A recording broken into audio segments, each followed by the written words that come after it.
Hi అండి, నేను మీ సాయి కృష్ణ అక్కల. నేను రీసెంట్ గా ఆన్లైన్ లో గ్యాక్ ఫ్రూట్ విత్తనాల్ని ఆర్డర్ పెట్టి తెప్పించాను. ఈ ఇమేజెస్ లో కనబడుతున్నాయిగా, వీటినే గ్యాక్ ఫ్రూట్ అంటారు. ఈ పండ్లు చూడడానికి ఎరుపు రంగులోను, తోలు అంతా ముళ్లతో నిండి ఉంటుంది. చెప్పాలి అంటే ఇవి కాకరకాయ జాతికి సంబంధించిన అరుదైన పండ్లు. ఇవి తీగల్లా పెరుగుతూ పైకి పాకే చెట్టు. వీటి తీగలు మరియు పండ్లు బాగా భారీగా ఉంటాయి కాబట్టి బాగా బలంగా పందిరి వేసి పైకి పాకించుకోవడం అవసరం. ఇవి ఇండియాకి సంబంధించిన మొక్కలు కాదు. ఇవి వియత్నాం మరియు థాయిలాండ్ లో చాలా కామన్ గా పండిస్తారు. మన తెలుగు రాష్ట్రాలు కూడా పెంచే వాళ్ళు ఉన్నారు. సో నేనైతే కొంతమందిని కాంటాక్ట్ అవడానికి ట్రై చేశాను వీటి విత్తనాల కోసం. కానీ ఎటువంటి రెస్పాన్స్ రాకపోవడంతో నేను ఇంకా కేరళ నుంచి ఈ విత్తనాలని తెప్పించాను. అసలు ఈ విత్తనాలు చూస్తేనే చాలా వింత ఆకారంలో ఎవరో చెక్కినట్టు ఉంటూ చూడడానికి చాలా బాగున్నాయి.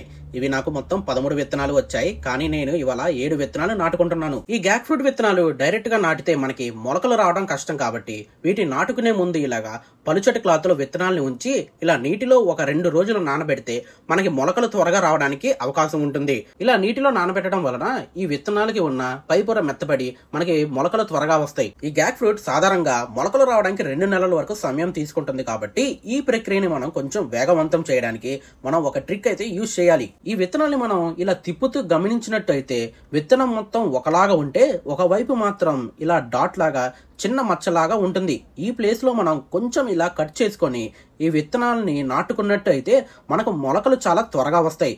కానీ జాగ్రత్తగా విత్తనం డ్యామేజ్ అవ్వకుండా కట్ చేయడం అనేది ముఖ్యం. ఇలా కట్ చేసుకున్న గ్యాక్ ఫ్రూట్ విత్తనాల్ని ఇలా డిస్పోజబుల్ గ్లాస్ లో నాటుకుంటున్నాను.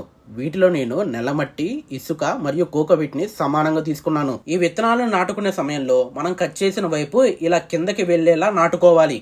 ఇక ప్రతిరోజు గమనించుకుంటూ మట్టిలో తేమ శాతం తగ్గకుండా నీటిని ఇస్తూ ఉండాలి. అధికంగా నీటిని ఇవ్వడం వలన విత్తనాలు పాడైపోయే అవకాశం ఉంది కాబట్టి నీటిని తగినంత ఇవ్వడం అనేది అవసరం. ఇలా నాటుకున్న మొలకలు రావాలి అంటే ఈ గ్లాసెస్ ని చీకటి ప్రదేశంలో ఉంచుకోవాలి.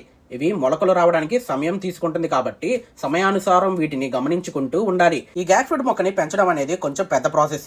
ఎందుకంటే వీటిల్లో మళ్ళీ మనకి పండ్లు రావాలి అంటే మొగజాతి మరియు ఆడజాతి మొక్కలు 2 ఉండాల్సిందే. కానీ చెట్టు పెద్దదయ్యి ఫ్లవరింగ్ వస్తే గానీ ఏది ఏ మొక్కని చెప్పలేం. మనం నాటుకున్న అన్ని మొక్కలు ఆడవే అయినా లేదా మగవే అయినా మనకు పండ్లు అనేవి రావు. తప్పకుండా ఆడ మొగ 2 ఉండాల్సిందే పండ్లు రావాలి అంటే. ఇది కొంచెం సమయం తీసుకునే ప్రాసెస్ కాబట్టి మీకు వీటి గురించి నా ఫ్యూచర్ వీడియోస్ లో అప్డేట్స్ వస్తూనే ఉంటాయి. ఈ వీడియో నచ్చినట్టయితే ఒక లైక్ చేసేయండి. మరియు ఈ గ్యాక్ ఫ్రూట్ ప్రయాణం గురించి తెలుసుకుంటూ ఉండాలి అంటే నన్ను ఇన్స్టాగ్రామ్ లో ఫాలో అవుతూ నా యూట్యూబ్ ఛానల్ ని సబ్స్క్రైబ్ చేసుకోండి.